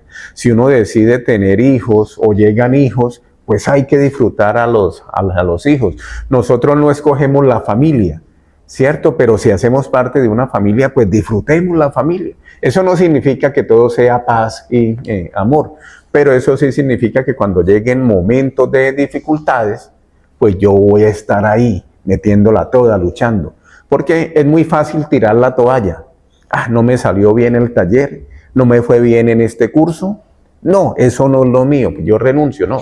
Pues renunciar es lo más fácil, ¿cierto? Mientras que decir, no, voy a persistir. No me salió bien esta vez, la próxima vez sí me tiene que salir bien. Y si no me sale tan bien como yo pensaba, pues la siguiente vez es un nuevo intento. La vida hay que asumirla con tenacidad, con constancia y sobre todo con mucha perseverancia, ¿cierto? O sea, nada se nos ha regalado y uno va construyendo su propio destino. Profe, ¿qué consejo le daría a los docentes que hasta ahora están empezando ese camino? Uy, pues yo no me siento así como con, digamos, como con eso de dar consejos a colegas, pero que sean persistentes, que amen lo que desarrollan y que sepan que hay en el mundo del conocimiento y de las prácticas muchas cosas cambiantes. Es decir, uno como docente no puede contentarse diciendo voy a sacar ese libro o los apuntes de quienes fueron mis docentes. ¿Cierto? Ellos me enseñaron esto, pero yo tengo que ir más allá. Pero lo que sí les diría a los docentes es que, listo, existen muchos modelos pedagógicos, etcétera. Hasta hace muchos años en el proceso de enseñanza-aprendizaje resultaba más importante lo que los profesores enseñaban que lo que los estudiantes aprendían. Hoy mi experiencia me dice que es mucho más importante lo que los estudiantes aprenden, es mucho más significativo dentro de esa relación lo que tienen los estudiantes por aprender que lo que tenemos los profesores por enseñar. A veces los profesores, los instructores estamos, digamos, muy preocupados por lo que vamos a enseñar y no nos afana tanto lo que los estudiantes tienen que aprender. Pero la vida ha cambiado. Lo fundamental es que yo como profesor diga, ¿qué es lo que mis estudiantes tienen que aprender? ¿Lo están aprendiendo? ¿Lo están aprendiendo bien? ¿Cierto? Porque para mí es más importante en esa relación, en ese binomio, lo que el estudiante aprende que lo que el profesor enseña. Sin querer decir con ello que no es significativo lo que los profesores enseñamos. Pero en ese proceso lo más importante hoy es cómo se aprende, más que lo que se enseña incluso. Ok, profe. En medio de un mundo en constante cambio, ¿cómo podemos seguir formando desde lo humano, desde lo esencial? Hay que retomar eso o no hay que dejarlo perder. Creo que esa es la gran falla que tenemos en este planeta, la deshumanización. Todo lo convertimos en una especie de industria y en una especie pues, de negocio. Por eso tenemos la salud por el piso, por eso tenemos a veces problemas con la educación y con tantos otros sectores. No hay que perder el sentido de lo humano. Tenemos que ver en el estudiante, nosotros los profesores que son seres humanos en crecimiento y que nosotros somos parte de ese crecimiento, de esa formación. Pero los estudiantes también nos tienen que ver a nosotros, a los profesores, a los instructores como seres humanos. ¿Cierto? A veces tenemos que ser como el payaso, podemos tener algún problema, la cabeza está que se nos revienta, tenemos un lío familiar, pero estamos en un aula. O sea, tenemos que entendernos como seres humanos. Y a veces como que olvidamos eso. Vemos al profesor allá como alejado o vemos al estudiante allá como alejado, pero no sabemos si desayunó, si almorzó, si tiene un lío familiar, porque tiene esa cara pues, de preocupación o porque tiene esa cara de alegría. Yo creo que si privilegiamos lo humano, el trato respetuoso, pues eso es muy importante. Pero a veces nos volvemos demasiado mecánicos. A veces los profesores queremos hacer sentir que los que sabemos somos nosotros. Y a lo mejor sí podemos saber algo. O sea, yo estoy en una profesión y estoy en un momento en donde yo digo, ¿será que yo estoy preparado para ser docente universitario? Y alguien podría decir cómo se viene a hacer esa pregunta 25 años después. Pero veo tantos cambios, tantas cosas, ¿cierto? Que yo digo, no, es una gran responsabilidad, eso da miedo, pero no me quedo pues en el temor, digo, no asumo esta responsabilidad. Entonces no hay que perder el sentido humanista, porque cuando no vemos a la otra persona como eso, como una persona, como un par, pues a veces tendemos a ser déspotas, a tratar con irrespeto, a creer que son máquinas, a dejar trabajos que a veces pues no hay tiempo para poder cumplir, a no mirar cuáles son las necesidades de los estudiantes, sino así como los estudiantes, los profesores también tenemos problemas. A veces nos faltan 500 pesos para pagar un recibo, a veces nos han cortado un servicio en la casa porque no hay plata para pagar el recibo, a veces tampoco tenemos digamos, posibilidades de hacer lo que nosotros queremos. Hace algunos días una estudiante en la universidad me decía, yo decía molestando, tan rico ser estudiante, porque los veía conversando, sí. Tan rico ser estudiante, caminar por estos pasillos. Entonces yo decía, no, lo rico es ser profesor, sobre todo cada 30 días, pues cuando les pagan, ¿cierto? Yo decía, no, pero esa felicidad demora 30 minutos. Pagan y entonces el banco empieza a quitar o a descontar, etcétera, etcétera. Pero lo importante es que estudiantes y profesores nos podamos sentar, conversar, tomar un tinto, no necesariamente ser amigos, tomar una gaseosa, no emborracharnos, ¿cierto? Pero sí sentarnos, hablar pues, de otras cosas. Venga, ¿cómo está su familia? Usted, ¿de dónde es? Yo a mis estudiantes lo primero que les pregunto al iniciar un curso es, ¿de dónde es usted? No, que yo soy de Tamalamete. Yo digo, ya es donde andaba una llorona loca, como la canción. Sí, profesor o no, profesores. Venga, ¿y su familia? Un estudiante cuando se graduó me decía, yo soy la primera profesional de mi familia, de Arauca, y lloraba. Y yo dije, mira, y le hice la pregunta, fue cuando se graduó, ¿qué tal que se lo hubiese hecho en primero o en segundo semestre? Hubiese sido mejor, ¿cierto? Porque hubiese dicho, estoy ayudando a una persona de una familia humilde, víctima del conflicto armado, y estoy conociendo que va a ser la primera profesional, que con mucho esfuerzo está acá, etc. Entonces, creo que a los profesores a veces nos falta más preguntar sobre la vida de los estudiantes sin querer meternos en su intimidad, pero sí conocer algo más de nuestros estudiantes. Eso genera una mayor cercanía, una mayor empatía y un mayor principio humanista, que es lo que debe primar en nuestras relaciones. Tal vez lo digo porque pues, como comunicador social me he estado formando o he sido formado en las áreas de las ciencias sociales, y eso hace que tengamos a veces una visión mucho más sensible o lo que algunos llamarían un poco más romántica de lo que debe ser la sociedad y lo que deben ser nuestras relaciones. Se acerca el Día del Docente. ¿Qué significa esa fecha para William Javier? Uy, pues para mí una cosa, cuando se acerca esa fecha yo pienso en mis papás. El profesor Gustavo, que ya falleció, en doña Pachita, profesores, ¿cierto? Y cuando veo que ellos se encuentran con mucha gente y dicen, no, es que la profesora Pachita o el profesor Gustavo fue mi profesora en preescolar o en segundo primaria o en quinto primaria, y yo digo, algo que pasó hace 40, 50 años y que lo sigan recordando, yo digo, ¿eso pasará con mis estudiantes? O a veces empiezo yo a pensar, ¿qué estarán haciendo quienes fueron mis estudiantes y ahora son profesionales? ¿Cómo les habrá ido? De lo que yo pude compartir académicamente con ellos, ¿qué habrán puesto en práctica? ¿Qué les habrá servido? ¿Qué no les habrá servido? ¿Qué cosas les facilité en la vida? ¿Cómo ayudé en su formación? ¿O será que los deformé? ¿Que les hice fue que involucionaran? Pero sí es una fecha muy importante, pero no para quedarnos pues, en la felicitación, sino para que nosotros nos cuestionemos y nos preguntemos cómo estamos haciendo nuestra tarea. Algunas personas llegan, por ejemplo, como educadores, como formadores, por necesidad, otros por pasión, otros porque se han formado para ellos, otros porque lo tuvieron o lo han tenido como un proyecto pues, de vida. Pero independientemente de todas esas circunstancias, sí tenemos un compromiso, y lo que pienso es que por fortuna hay maestros, insisto.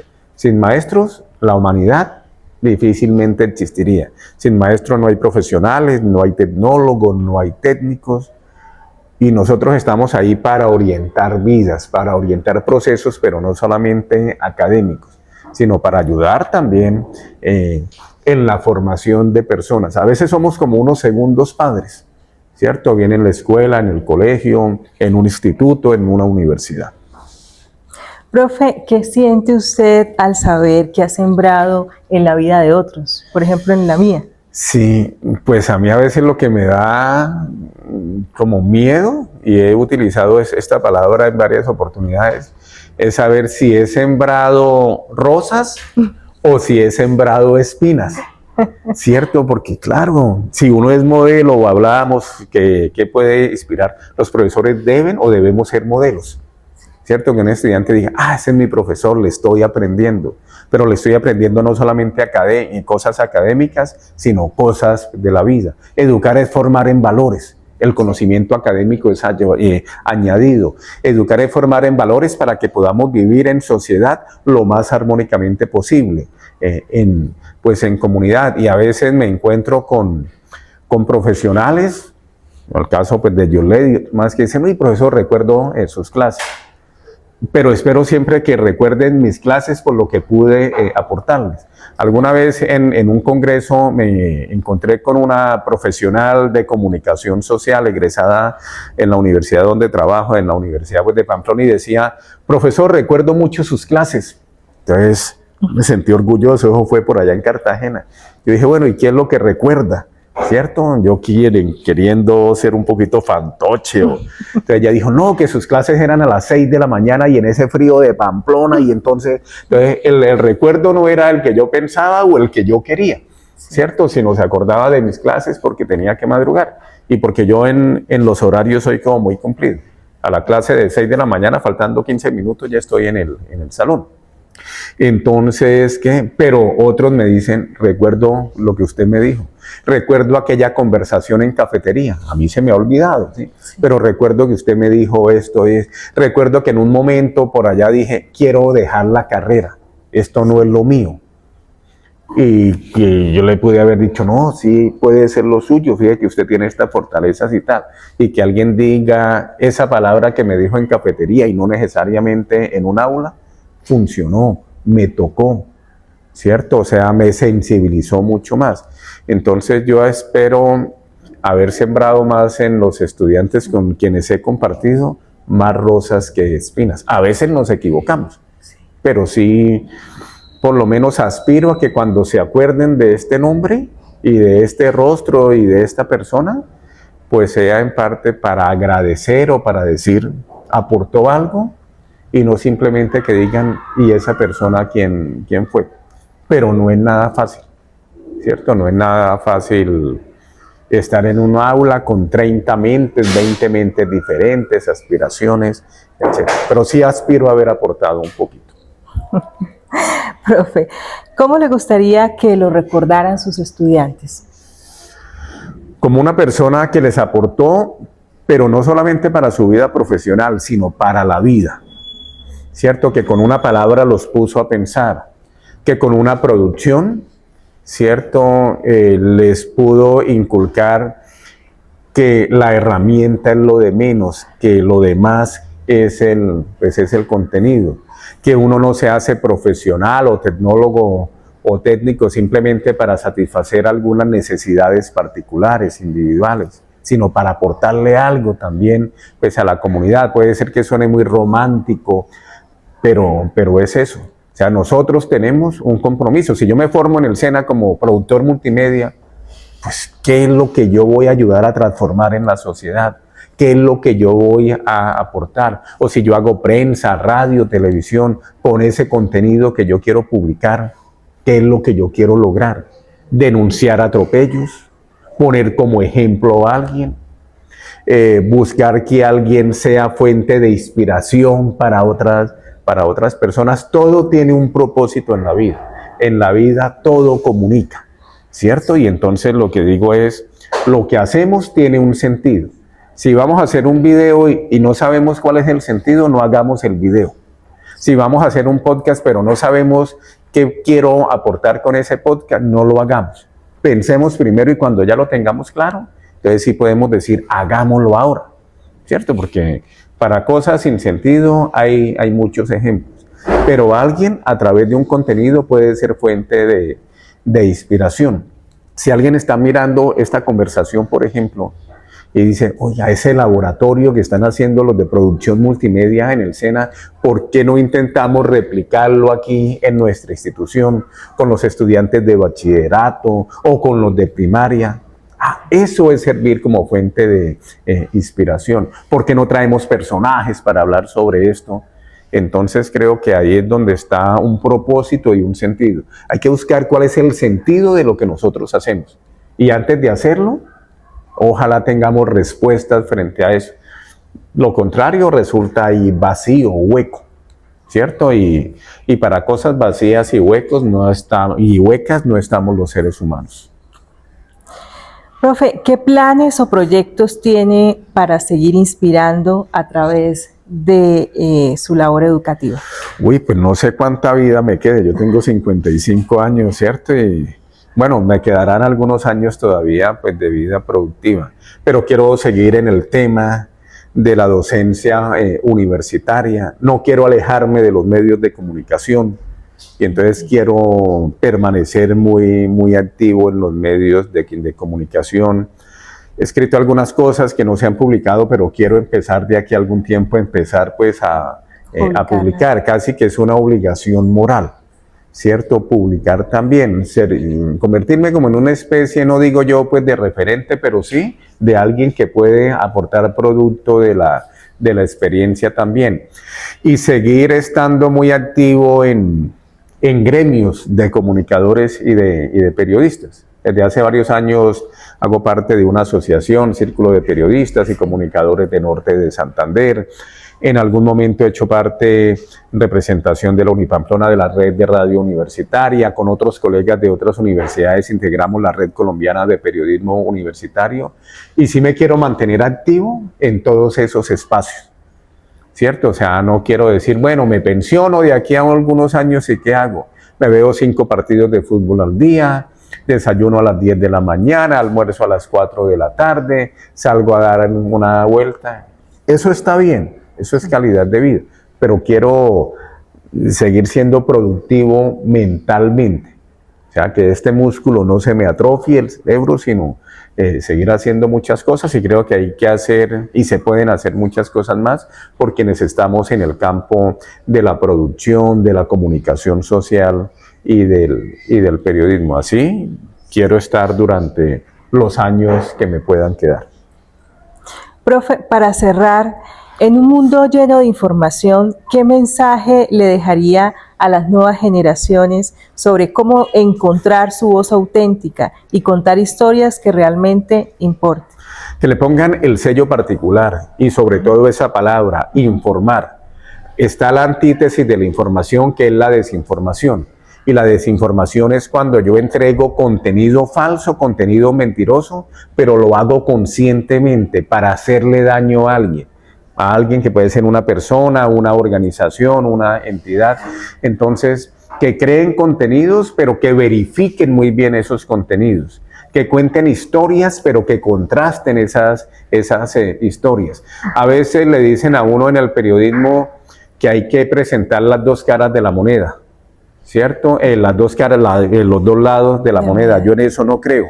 La vida no tiene cara ni tiene sello. Tiene muchas caras y tiene muchos sellos. Hay muchas partes y hay muchas contrapartes. Pensar que la vida es como una moneda con solamente dos lados, pues es ver el mundo en blanco y negro.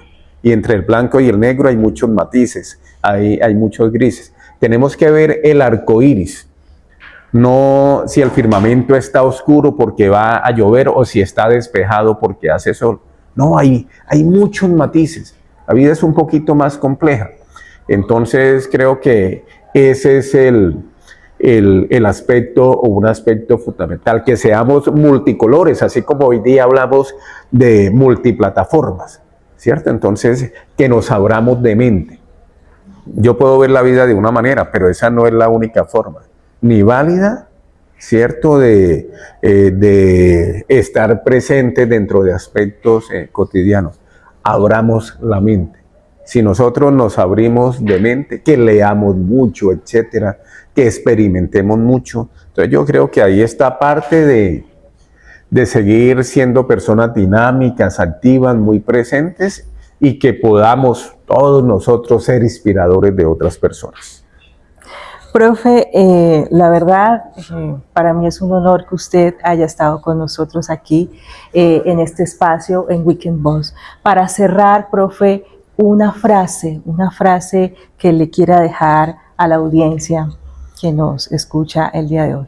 Pues primero muchas gracias, Yorledi, a usted, a sus aprendices, a sus estudiantes. Es un honor estar en esta casa del SENA, la que hace muchos años pues, no venía. Cuando venía era como reportero, entrevistar al director o algún coordinador de área. Ahora el estar invitado por ustedes, créanme que es muy placentero. Reencontrarme con usted ha sido también muy, muy emocionante. Alguna vez vi una frase en un baño, cuando era estudiante de la universidad, un graffiti por allá, pero no era ni echando un madrazo ni nada de eso. Hay una frase que decía, si usted hace ver las cosas fáciles, si lo que usted hace lo hace ver fácil, lo está haciendo bien hecho. Y yo la vine a dimensionar fue con los años. Hacer un programa como este, una producción como esta, alguien ve esto y lo ve en 20 minutos, media hora, 50 minutos, una hora y dirá, eso de entrevistar, pues ¿quién no lo hace? Hágalo usted, a ver si es tan fácil. Eso de pararse frente a una cámara, de hablar por un micrófono, de hacer una infografía, de generar un texto escrito, hágalo usted bien. Eso de redactar un párrafo, fácil. Hágalo usted bien y miramos a ver si gramaticalmente tiene coherencia, si tiene cohesión, etcétera, etcétera. Entonces, si nosotros hacemos ver nuestro trabajo fácil, es porque lo estamos haciendo bien hecho. Yo algún día se me despegó alguna suela de un zapato y dije, no, pues, ¿qué le voy a regalar 10,000 pesos a un zapatero? Fui y compré un poco de pegamento. Yo dije, el zapatero siempre hace esto. Lo pegué. Después levanté la cama con mucho esfuerzo, puse ahí el zapato toda la noche y al otro día dije, lo saco y camino. Y me tiré el zapato, quedó un turupe, etcétera. Y entendí esa frase de zapatero a tu zapato. Yo decía, pero si el zapatero hace ver su oficio tan fácil, ¿yo por qué no lo pude hacer? No, pues no estaba preparado, no estaba formado para eso. Entonces, si nosotros hacemos ver nuestro trabajo fácil, es porque lo estamos haciendo muy bien. Y eso no es tan fácil precisamente verlo.